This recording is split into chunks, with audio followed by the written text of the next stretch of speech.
Beaucoup d'émotions ce matin pour le 58e anniversaire des combats du Mont Gargan.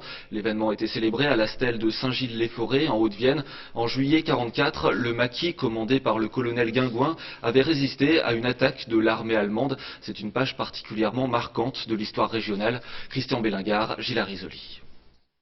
Qui pouvait, en juillet 1944, obliger une colonne de 500 véhicules blindés de l'armée allemande à se replier face à des maquisards peu entraînés pourtant à la guerre frontale.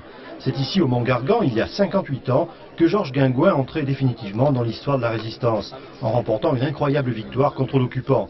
Ce matin, une foule nombreuse est venue lui rendre hommage, ainsi qu'aux 38 maquisards tombés lors de ces combats héroïques.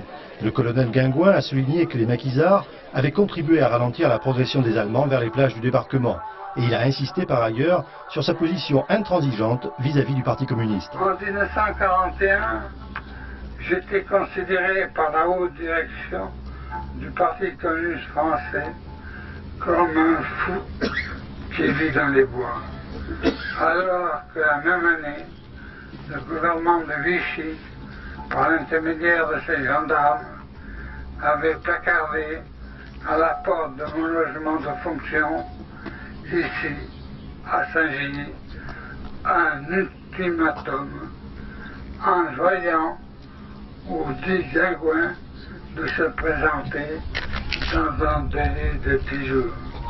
Ce matin, des représentants de tous les courants de la résistance assistaient à la cérémonie.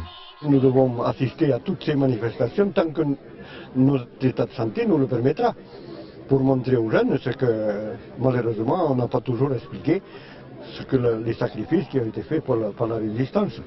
La victoire du Mont Gargan fut capitale pour la suite des événements dans la région. En effet, la majeure partie du matériel parachuté par les Alliés fut sauvée, ce qui permit de former une véritable armée qui allait assurer ensuite la libération de Limoges.